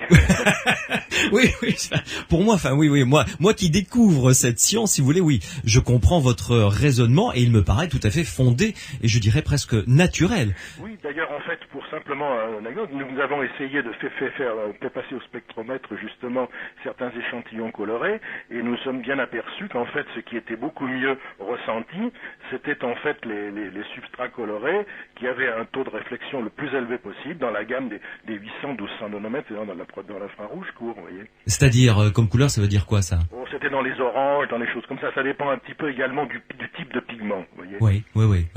Donc, ça dépend de la couleur qui est sur le support, ça dépend de la lumière ambiante, c'est-à-dire comment on voit finalement l'intensité de la lumière, et ça dépend également de notre état, je dirais, de fatigue, de forme, etc. Tout à fait, absolument. Et alors là, en ce qui concerne l'éclairage, Yvonne Duplessis pourra vous en parler, parce qu'il y a eu, dans les expériences qu'elle a faites avec justement les Russes, quelque chose d'assez significatif. Elle pourra vous en parler, justement. Bien, nous allons faire une première pause et on va revenir avec vous, Yvonne Duplessis, et vous, Jean-Paul Bailly, pour continuer à découvrir l'influence qu'ont les couleurs sur nous malgré nous. Red Hot Chili Peppers sur Sud Radio, c'était Danny California. Vous pouvez nous envoyer vos SMS et réagir à ce dossier qui est passionnant, qui s'appelle la dermo-optique, avec mes deux invités dans Les Aventuriers de l'étrange, Yvonne Duplessis et Jean-Paul Bailly. Vous tapez le mot Sud sur votre portable, un espace, et ensuite vous envoyez votre texte au 71 200 et je poserai la question à mes invités.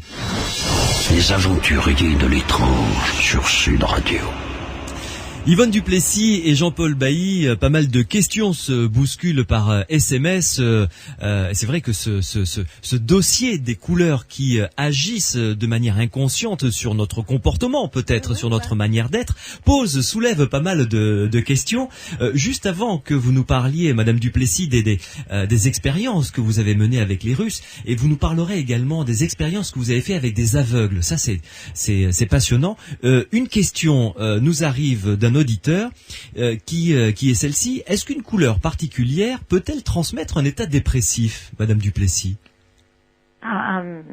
C'est-à-dire que justement, ça dépend des résultats des méthodes objectives.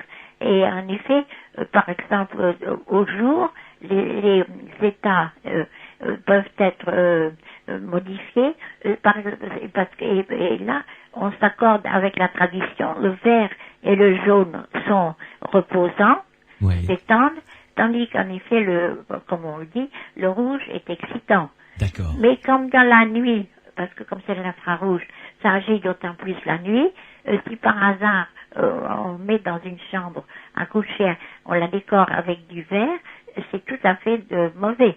C'est excitant, et justement, j'avais dit ça à une conférence, et j'étais très étonnée quand même, bien que je savais que cet effet du verre, parce que j'avais insisté là-dessus, quand un monsieur est venu me dire qu'il était très content que j'avais dit ça, parce qu'il avait maintenant un studio nouveau, et qu'il ne pouvait pas dormir depuis des mois, malgré des remèdes, etc., et que maintenant il comprenait, parce qu'il était tout décoré en vert.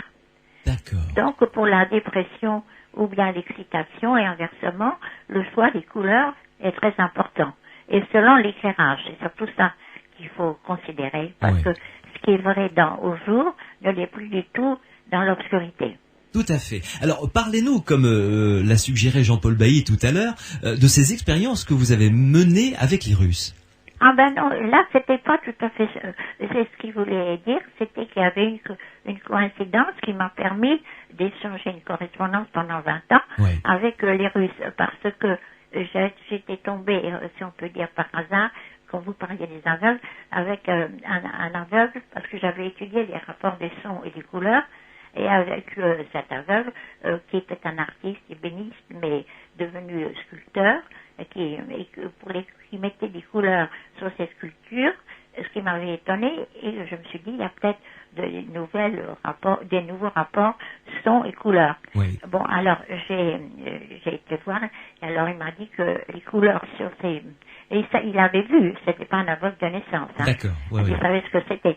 Mais ça lui rehaussait, si on peut dire, le sentiment esthétique de mettre des couleurs, ce qui est quand même rare pour des sculptures. Et alors, je lui ai donné une fois à classer des cartes et les a mises dans l'ordre du prisme dont on parle tout à l'heure, du spectre. Et alors, c'est pour ça, j'ai bien vu que c'était un rapport avec la physique. Alors là-dessus, à des conférences, j'ai dit ça, et on m'a dit d'écrire au professeur Novomeski, et on m'a dit, c'est le grand spécialiste de la dermo-optique en URSS, et alors, c'est ce que je lui ai écrit, etc. Alors, ce que voulait dire Jean-Paul Bailly, c'est que j'avais fait avec M. Berthaud, cet aveugle, justement, et d'autres, pour confirmer naturellement, des expériences avec un dynamomètre. M. Bailly va vous les exposer, c'était pour mesurer la force de réaction aux couleurs. J'en avais fait une quantité, parce que j'avais fait ça pour cette thèse de synesthésie, alors je savais avec des couleurs visibles, mais là avec des couleurs non visibles, et je savais qu'il fallait faire un certain nombre, que ce soit pas.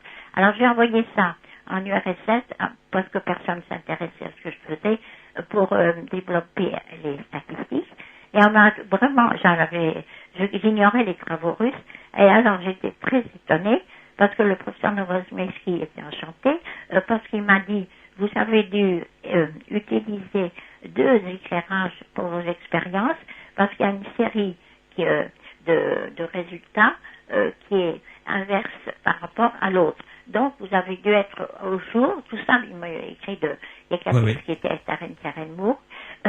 Et puis, alors, j'ai les dates, naturellement, et tout, et monsieur catalogue avait déménagé d'une chambre bien éclairée pour être dans un atelier éclairé à l'incandescence. Naturellement, j'étais aussi à l'incandescence, de sorte que on a pu détecter dans l'oral le changement d'éclairage. Le changement d'éclairage qu'il avait subi. Oui, j'ai trouvé ça très intéressant, et d'autant plus, il était d'autant plus satisfait, le professeur Novosmeski, parce que mes résultats du dynamomètre, avec les schémas, etc., qu'il a fait, puisque c'est lui qui a fait le dépouillement, correspondaient à ceux qu'il avait fait avec une autre méthode sur la distance de perception des radiations colorées non visibles. Donc, ce qui veut dire que lui, de son côté, en URSS, avec une autre méthode, a mené ses expériences. Vous, avec une autre méthode en France, avez mené vos expériences, et vous en êtes arrivés aux mêmes conclusions, finalement. C'est ça. Et de plus, il a pu voir, si on peut dire, dans ce cas-là, que j'avais changé d'éclairage à Paris. D'accord. Depuis Charlotte. Alors, c'est pas mal, quand même. Ah, c'est même tout à fait intéressant. Je vais me tourner vers Jean-Paul Bailly. Jean-Paul Bailly, expliquez-nous un petit peu cette expérience avec le dynamomètre. De quoi s'agit-il ? Oui, alors il faut bien voir que dans les expériences que nous faisons pour mettre en évidence la dermo-optique, il y a vraiment 2 types d'expériences qui sont assez différentes l'une de l'autre. Oui. Alors il y a d'une part la sensibilité, c'est-à-dire que c'est une réaction inconsciente, vous voyez, de la personne, que l'on peut mesurer par des méthodes objectives. Vous voyez, donc par exemple, quand Yvonne Duplessis cite le dynamomètre, ça consiste à mettre dans la main d'un sujet un dynamomètre, enregistreur. C'est quoi un dynamomètre ? Un dynamomètre, c'est un appareil qui mesure l'effort de serrage de la main. D'accord, vous voyez, ok. On serre la main, donc on demande au sujet de serrer la main normalement, et il a le dynamomètre dans une main, et sous l'autre main, il y a une feuille de couleur différente. D'accord. Colorée. Donc on s'aperçoit, mais statistiquement, parce que je reviens là sur quelque chose, il faut bien voir que tous les événements que l'on met en évidence sont extrêmement faibles. Et ce n'est souvent que la statistique qui nous permet de voir quelque chose. Oui, c'est vraiment très, très subtil et très fin. Très faible et subtil et parasité par beaucoup d'autres phénomènes. Donc ce dynamomètre, on s'aperçoit en fait statistiquement que en fonction de la couleur qui est sous une des mains, l'effort que la personne semble faire toujours de la même façon sur le dynamomètre subit des variations en fonction de cette couleur. D'accord. Donc ça, c'est une des méthodes où on demande un effort. Une autre méthode consiste simplement à demander à un sujet, sans qu'il regarde la cible bien entendu, d'approcher sa main progressivement d'un support coloré. Et à un moment donné, il ressent comme une impression de dureté ou autre, qui fait qu'il a l'impression qu'à partir d'une certaine distance, il sent la couleur. Et en mesurant cette distance, statistiquement, on s'aperçoit également qu'il arrive à différencier des couleurs. Sans les voir, bien entendu. Sans les voir, bien entendu. On est toujours d'accord. Dans tous les cas, sans les voir. Soit les couleurs très légères, soit sous enveloppe, ou alors la personne ne pouvant pas les voir. Donc, vous voyez, ce sont des méthodes objectives. Il y a d'autres méthodes dont on pourrait parler sur la chronoscopie, etc., qui permet de voir. Alors, ça, c'est une sensibilité. Et une autre méthode, qui est une méthode de perception. Alors là, c'est une prise de conscience d'une réaction organique, mais que l'on exprime avec des mots. Vous voyez, la personne qui met la main au-dessus d'une surface colorée va donner une impression, mais subjective. C'est plus léger, c'est plus lourd, c'est plus chaud, c'est plus froid, rugueux ou autre, vous voyez. Et elle va faire le classement, tout au moins, des couleurs en fonction d'une impression subjective dont le vocabulaire lui appartiendra, vous voyez. Donc ce sont 2 méthodes bien différentes, et la méthode dont Yvonne Duplessis parlait, dynamomètre, c'est une méthode de sensibilité. c'est-à-dire une réaction physiologique inconsciente. Oui, tout à fait. Mais alors dites-moi, puisque c'est vous le statisticien dans l'affaire, donc vous connaissez les résultats de manière très très pointue, vous pouvez nous donner quelques résultats comme ça concernant le rouge, le bleu, le vert, le jaune par exemple, avec ces expériences faites avec le dynamomètre. Quand c'est le rouge par exemple, c'est plus... Je ne me souviens plus exactement du type de couleur, mais les résultats, c'est quand les sujets sont bons, on est dans les probabilités d'une chance sur 100 ou quelque chose comme ça. Vous voyez, c'est dans ce sens. Hein. Souvent d'ailleurs, en fait, il s'agit de faire des classements de couleurs. Yvonne Duplessis pourra vous expliquer. On classe souvent des couleurs, c'est plutôt une mesure différentielle, vous voyez. D'accord. Alors, Yvonne Duplessis, je me retourne vers vous. Comment choisissez-vous les couleurs sur lesquelles vous allez travailler? Parce que on connaît les couleurs jaune, bleu, vert, rouge, enfin, je veux dire, de manière classique, mais après, il y a toute une série de déclinaisons de couleurs. Vous voyez, il y a plus foncé, il y a plus clair, il y a... Alors, justement, pour cela, au début, j'avais pris, tout simplement, les papiers Canson. Et alors, j'avais pris pas trop de couleurs parce qu'il y a déjà assez à faire comme ça, alors que 3 ou 4 couleurs suffisent. Le rouge, le jaune, le bleu, le vert, par exemple. Et puis, le noir et le blanc par rapport aux couleurs.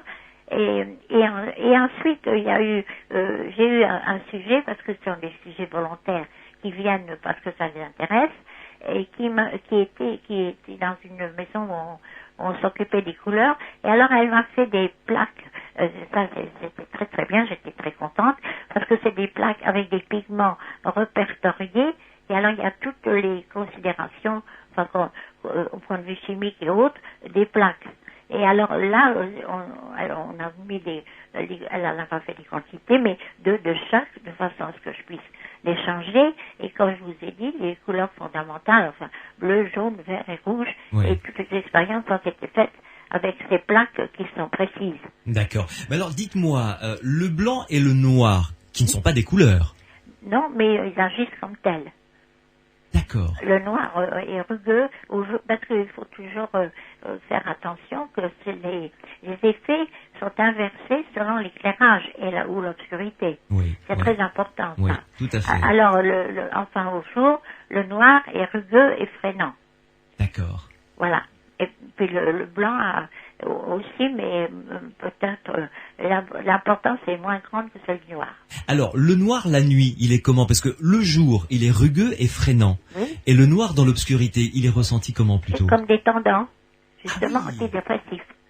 Oui, comme toutes les couleurs foncées, ce sont excepté le vert foncé, ce sont des couleurs qui sont favorables pour la nuit. D'accord. Justement. Oui. Mais ça, c'est le résultat de quantité d'essais et puis de ceux que faites dans des classes d'élèves, dans les universités, parce que là-bas, en URSS, c'est très important. Alors, les résultats sont beaucoup plus importants et ça se permet de travailler ensemble à ce côté-là. Oui. Et de comparer les résultats. Yvonne Duplessis, puis-je me permettre une question peut-être indiscrète concernant le lieu où vous habitez? Je suppose que vous faites extrêmement attention à la décoration de votre intérieur et aux couleurs que vous y mettez. Ah, pour l'appartement? Oui. Ah ben oui, bien sûr. Je suis en ce moment en Normandie. J'ai mis ma chambre, j'ai fait être peinte il y a 2 ans, en bleu foncé. Parce que c'est une couleur qui est très bonne pour la nuit, par exemple. Très bien. Oui, puis en vert pâle, le couloir, parce que il est en plein soleil et c'est des couleurs plutôt détendantes et qui permettent d'aller plus vite et relaxantes. Très bien. Ça, c'est notre application. Et oui. Mais justement, au point de vue des applications, c'est très important pour la décoration des appartements. Et j'ai pu faire des expériences au laboratoire de Philippe, c'est le centre d'éclairagisme et d'information, où il y avait, parce que ça n'existe plus malheureusement, il y avait une pièce qui était faite entourée de murs en cylindrique, avec tout un mécanisme spécial qui pouvait tourner sur eux-mêmes et qui changeait de couleur, qui est bleu, blanc cassé et rouge saumon. D'accord. Et alors j'ai emmené là, heureusement le directeur avait l'esprit large parce que je lui ai demandé si dans cette salle qui était faite pour étudier les couleurs pour les vitrines des magasins, je pouvais emmener des aveugles, forcément, parce que il fallait que ce soit des gens qui ne voient pas.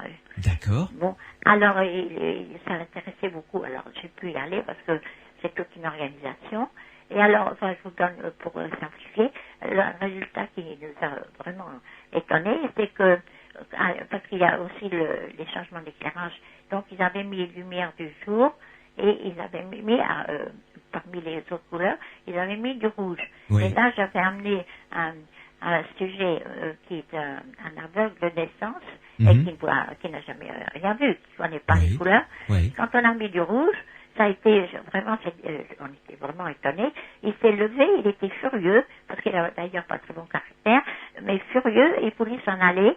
On a été obligé de prendre 2 personnes pour le faire asseoir et mettre le plus rapidement possible du blanc cassé. Oui. Et parce que le rouge, en effet, est excitant au jour, mais alors à ce point-là, c'est vraiment le résultat était foudroyant. Il l'a ressenti immédiatement. Ah, mais alors, violemment surtout. Alors, il m'a dit que si je me fais décorer mon appartement, je ne mettrai pas cette couleur épouvantable parce qu'il avait gardé un très très mauvais souvenir de cela. Et c'est un aveugle de naissance qui Oui. vous a dit ça. Parce que ils sont pareils comme tout le monde. Évidemment. Et pour la dermo-optique, c'est la même chose. Il n'y a pas de différence entre les aveugles et les gens qui voient. C'est ça qui est intéressant. Yvonne Duplessis, nous allons nous accorder une deuxième pause. J'ai encore plein de questions à vous poser sur les couleurs. Et notamment, j'ai vu sur le site qui relate vos expériences, un thème tout à fait étonnant. Comment peut-on percevoir une œuvre plastique? Donc ça peut être une sculpture, une peinture, avec les yeux certes, mais peut-être aussi avec la peau, avec le corps, puisque c'est encore une histoire de couleurs. On va en parler dans Les Aventuriers de l'étrange. Les aventuriers de l'étrange sur Sud Radio. Je m'appelle Bagdad Tina Arena dans Les Aventuriers de l'étrange sur Sud Radio. Nous abordons depuis une demi-heure maintenant un dossier tout à fait passionnant avec Yvonne Duplessis et Jean-Paul Bailly. Ce dossier s'appelle la dermo-optique. D'ailleurs, Jean-Paul Bailly nous donnera le site internet sur lequel vous allez pouvoir aller pour aller un petit peu plus loin. Et Yvonne Duplessis, je ne vous cache pas qu'il y a pas mal de questions qui viennent de nos auditeurs concernant la réaction que l'on peut avoir de manière consciente ou inconsciente. Enfin surtout inconsciente, c'est ça qui est intéressant, avec la radiation, hein, c'est ça, le rayonnement, la radiation des couleurs. Oui, hein. le rayonnement. Voilà. Alors, est-ce que, par exemple, ça c'est une question qui est arrivée par SMS, je le dis à ceux qui nous écoutent, vous pouvez envoyer vos questions au 71 200, Sud, un espace, ensuite vous envoyez votre question. Les plantes, par exemple, est-ce qu'elles sont sensibles ou les animaux aux couleurs? Ah ben, ça n'a pas encore été étudié. Ouais. On a assez de travail comme ça J'imagine. avec les humains, mais Oui. c'est certainement, on me l'a dit, ça serait très, très intéressant à faire, mais on n'a pas fait. Oui. Non, et là en Russie non plus, ça, je sais pas en tout cas. Oui. Et l'Irlande, je crois, est intéressée. Enfin, il y a des Irlandais qui travaillent également hein, sur cet axe de recherche. Oui, il y a une Irlandaise qui est venue me voir au début de l'année, mais je sais pas trop ce qu'elle fait. J'ai pas eu de nouvelles depuis. Oui. Enfin, ils sont au courant, c'est ce qu'on peut dire. Ouais. Alors, parlons maintenant de la question que j'ai soulevée juste avant que l'on interrompe notre conversation. J'ai lu sur votre site une conversation tout à fait intéressante, une interview que vous aviez donnée, une sorte de dialogue sur comment peut-on percevoir une œuvre d'art. Ah oui, ça doit être un article que j'ai fait avec le peintre Monsieur Georges Brunon. Exact. Qui lui a été très, il est toujours très intéressé par la dermo-optique parce qu'il trouve que justement dans le sentiment esthétique, tout le corps participe.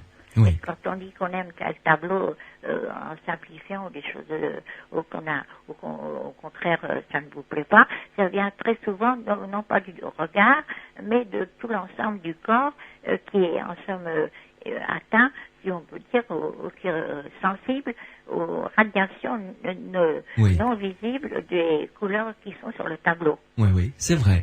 Il y a des œuvres d'art modernes qui ont été réalisées par des peintres d'avant-garde dans les années 60-70 qui, par exemple, consistaient à un immense aplat d'une seule et même couleur. Et c'est vrai qu'il y a une réaction, je dirais, épidermique face à ces toiles. Ben oui, c'est ça, mais moi, je ne me suis pas spécialisée dans l'art. et j'avais étudié le surréalisme, mais justement, il y a très peu de couleurs. Mais au point de vue artistique, c'est Monsieur Georges Bonon qui considère justement ce domaine important de cette dimension cachée, en somme, des couleurs, et qui apparaît et qui est ressenti quand on regarde un tableau. Oui, Quand le tout à peintre fait. le fait aussi. Oui. Et alors, en ce qui concerne les différentes applications, il y en a une multitude qui viennent à l'esprit.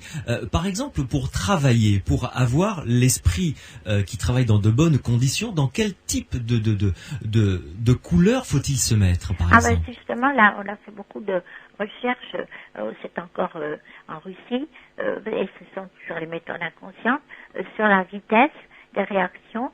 Par exemple, on va beaucoup plus vite quand il y a un papier jaune sur un pupitre d'élèves et par-dessus de l'aluminium pour pas qu'ils voient la couleur, parce que sinon ça peut influencer dans un sens ou dans l'autre. Il faut éviter absolument le regard. Et alors on a fait des centaines d'essais. On a vu que, par exemple, pour trier des figurines, c'est beaucoup plus rapide au jour avec du jaune et au noir.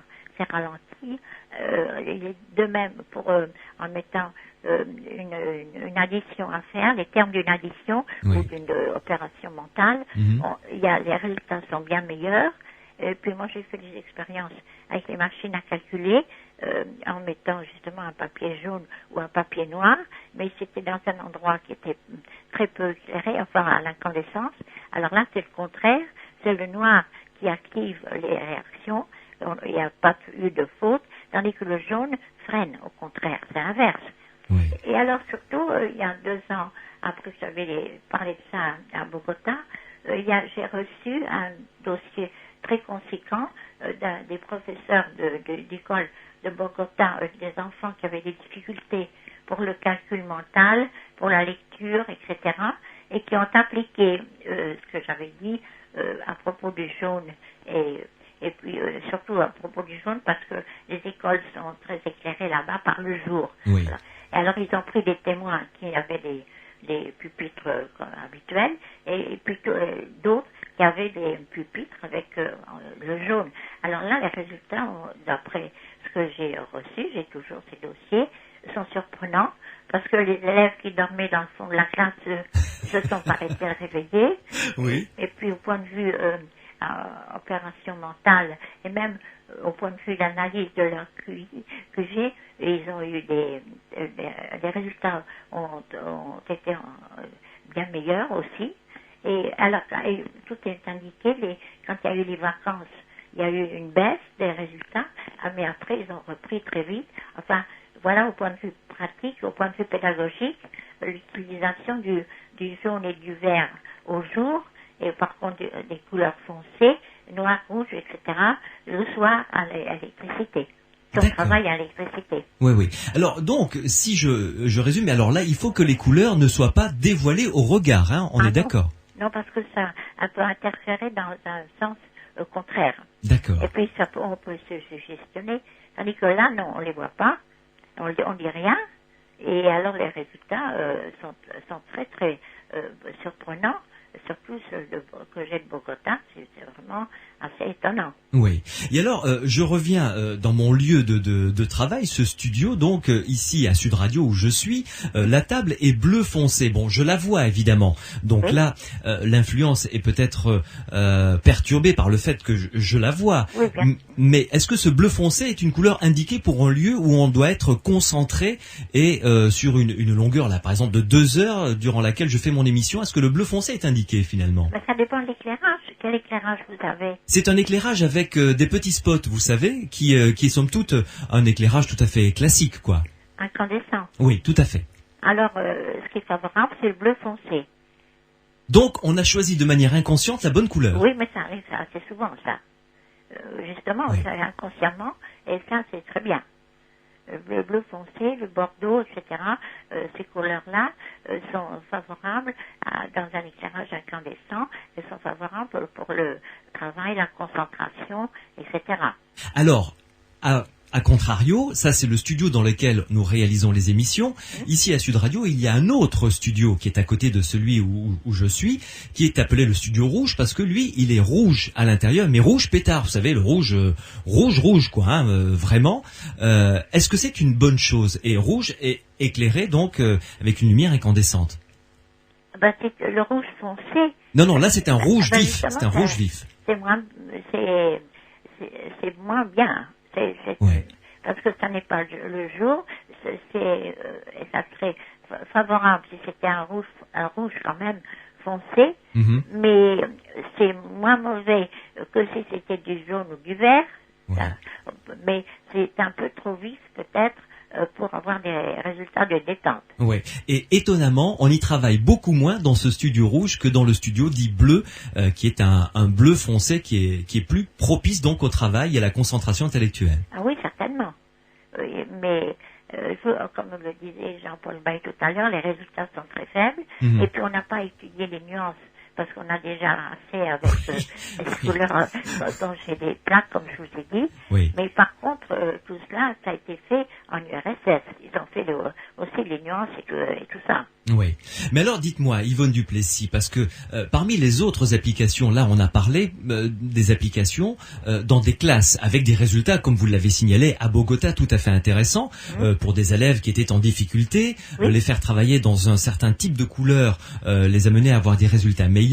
Mais dans les hôpitaux, par exemple, où on a besoin de sérénité, de calme, de se reposer, de se remettre en forme, quelles seraient les couleurs adéquates, selon vous? Ben c'est toujours pareil, parce que quand c'est un éclairage incandescent, ce sont les couleurs foncées qui sont reposantes et qui permettent de se relaxer. Oui. Et alors, par contre, au jour, alors c'est ça qui est gênant, on peut jouer sur l'éclairage, parce que on peut pas changer de pièce, parce que au jour, ça serait pas du tout les mêmes, ce serait le jaune et le vert, pâle. Oui. Alors, la seule chose qu'on peut faire, c'est de modifier l'éclairage, de mettre la nuit dans une pièce qui était en jaune ou verte, de mettre des ampoules rouge foncé. Ouais. Enfin, il y a quelque chose à mettre au point parce que cette inversion est très difficile et très gênante pour des applications. Évidemment. Dans des pièces qui sont à tout faire, si on peut dire. Mais si je vous entends bien, les hôpitaux sont tous blancs, donc c'est peut-être pas forcément une bonne idée. Oh non, c'est pas une bonne idée du tout, ça sûrement. Depuis des années et des années, les hôpitaux ont toujours été blancs, et c'est franchement pas bon. Oui, mais c'est parce que c'est plus facile. Oui. Comme ça, on ne risque rien. Enfin, mais il vaudrait mieux une couleur même faible, mais qui est décolorée, choisie si possible en raison de l'éclairage, ou bien alors neutre, du beige ou je sais pas, des couleurs neutres, mais c'est à étudier ça. Oui. Et alors, lorsque j'étais en train de préparer, je vous raconte un petit peu ma vie, Yvonne Duplessis, mais ça va être très court, je vous rassure. J'étais en train de préparer notre rencontre ce soir pour cette émission. Oui. Ma femme m'a dit, tiens, je connais un remède de grand-mère qui dit que quand quelqu'un a la varicelle, il faut l'entourer de rouge.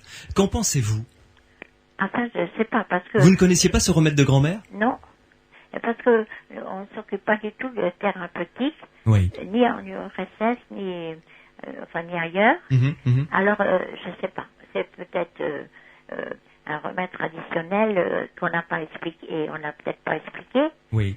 Parce que le rouge foncé, comme je vous dis, est relaxant, mais j'ignore complètement les rapports avec les maladies. Oui, tout à fait.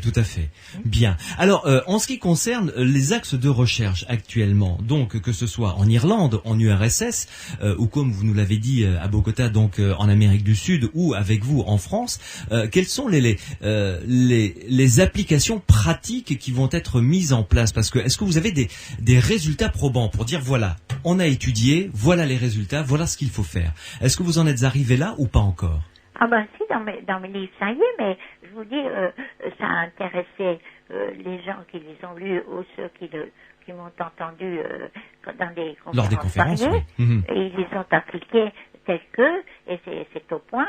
Et actuellement, la seule chose que je sais actuellement pour les autres applications, c'est en Ukraine.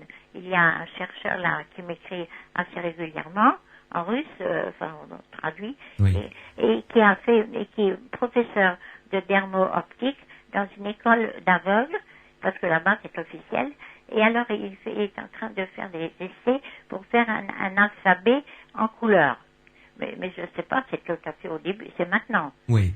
Mais sinon, pour les applications, n'importe qui peut les faire, puisque j'ai indiqué suffisamment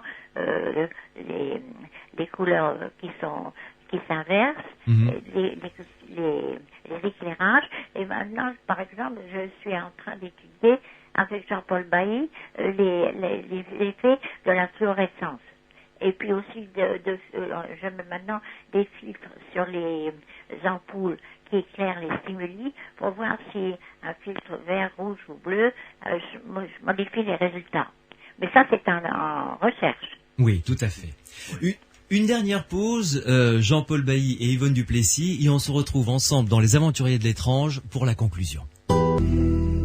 Laurent Voulzy, dernier baiser, très jolie nouvelle chanson de Laurent Voulzy sur Sud Radio dans Les Aventuriers de l'étrange. Nous parlons de la dermo-optique, une science toute nouvelle, très intéressante, passionnante avec Yvonne Duplessis et Jean-Paul Bailly. Je me tourne vers vous, Jean-Paul Bailly, pour avoir votre réaction.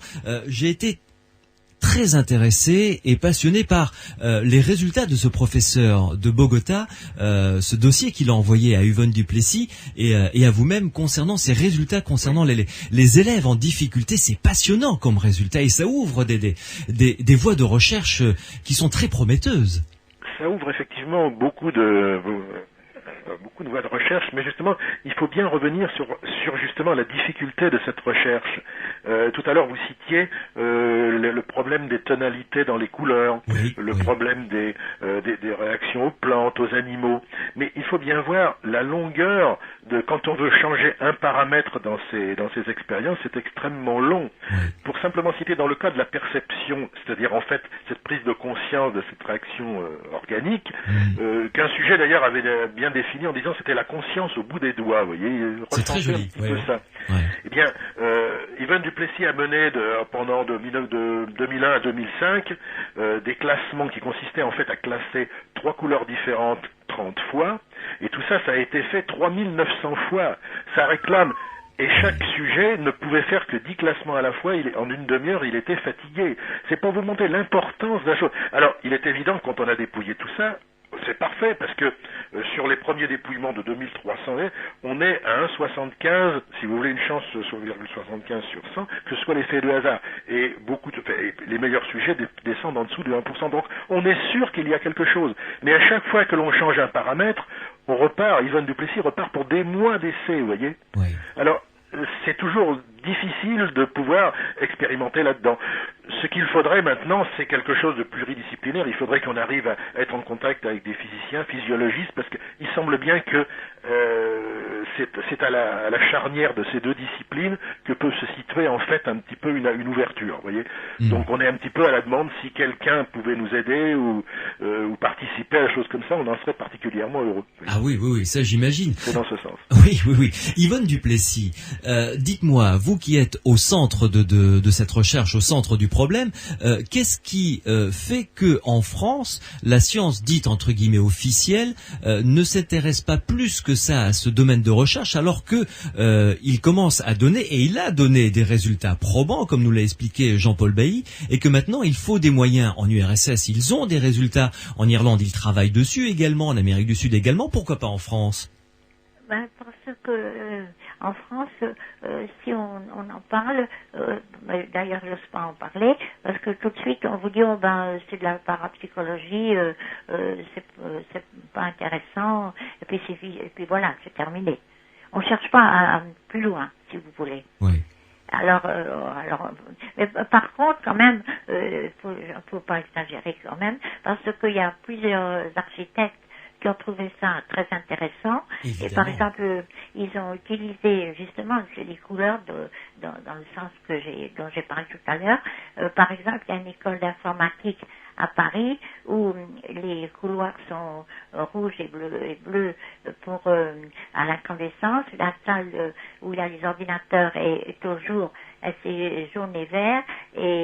Mais ça a été quand même difficile à appliquer parce que les professeurs, quand ils sont venus là, ils ont été plutôt surpris par des contrastes tels de couleurs puisqu'ils sont habitués au beige ou au gris. Oui. Et alors après, ils ont été très contents, ils se trouvent beaucoup mieux. Mais c'est très difficile à faire passer. Alors ils m'ont dit que, il y en a plusieurs, ils ont fait des écoles aux environs de Paris, d'ailleurs qu'on peut voir, où il y a justement les applications à la thermo-optique, mais ils le font sans le dire, en disant qu'ils choisissent ces couleurs parce que c'est plus joli, etc. Et sans en parler. Mais c'est pour ça encore une difficulté, et parce que on ne veut pas se pencher sur quelque chose d'inconnu. Et on est renvoyé à la parapsychologie. Alors que le propre d'un scientifique, c'est au contraire se pencher sur quelque chose d'inconnu, au contraire. Ben oui, c'est curieux, mais ça, j'ai remarqué. Et c'est encore pire peut-être maintenant. Il me semble qu'il y avait du temps de M. Derribéry qui avait le centre d'information de la couleur, et d'autres chercheurs, M. Cheslin qui était physicien, et autres, qui justement s'intéressaient, avaient dit faire des expériences avec le noir, le blanc, etc. Mais maintenant, il me semble que ça n'intéresse pas beaucoup de monde, sauf au point de vue pratique, sans le dire. Oui. Oui, alors on ne va pas bien loin avec ça. Comme dit Jean-Paul Bailly, c'est ce qu'il faudrait en effet que ça soit pris en main par des chercheurs qui ont de laboratoire de physique ou de physiologie. Oui, tout à fait. Pour l'approfondir. Merci beaucoup en tout cas Yvonne Duplessis de nous avoir accordé de votre temps aussi tard un samedi soir. C'était très gentil à vous en tous les cas. Je suis très contente de venir et je vous remercie d'en avoir parlé. Je vous remercie et bonne fin de soirée. Merci. Au revoir. Au revoir. Jean-Paul Bailly, merci beaucoup de vous être penché également sur Sud Radio et d'avoir arpenté avec moi ces sentiers des aventuriers de l'étrange. Un site peut-être, un site internet pour que ceux et celles qui nous écoutent puissent en savoir un petit peu plus. Oui, un site internet qui est donc www. Oui.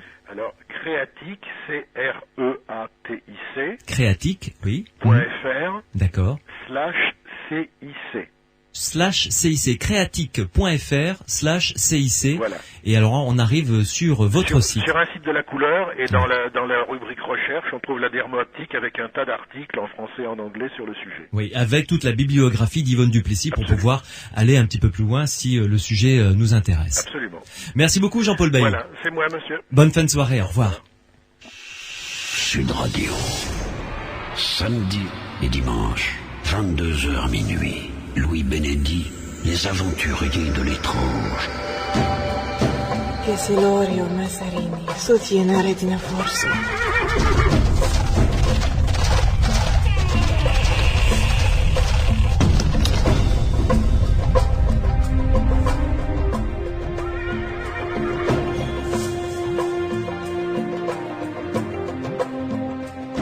Avant de vous souhaiter une bonne nuit à l'écoute de la musique sur Sud Radio et de retrouver les matinaliers dès demain matin, et en ce qui me concerne, vous retrouvez évidemment demain soir. Je vous donne le programme un petit peu de demain dimanche. Nous parlerons du monde merveilleux des fantômes avec Édouard Brazé, juste après la diffusion en intégralité et en direct du match Bordeaux-Lyon. Évidemment, ce sera sur notre antenne. Juste avant, il y aura TFC Nice, là on parle de football bien entendu, et samedi prochain nous parlerons de prestidigitation et de phénomènes paranormaux avec Ranky qui a publié un livre très intéressant qui s'intitule De mes yeux vus, et dimanche prochain nous parlerons de la transcommunication sur Sud Radio. Est-ce que vous pensez pouvoir avoir un contact avec des proches décédés? Merci à Mathieu Viguier qui signe la réalisation de cette émission, et merci à Pierre Massias qui me pôle comme tous les samedis et les dimanches pour la construire et trouver des invités qui, je l'espère, vous passionnent tout autant qu'ils nous passionnent. Je vous souhaite une excellente nuit sur Sud Radio et rendez-vous demain pour partir à la chasse aux fantômes.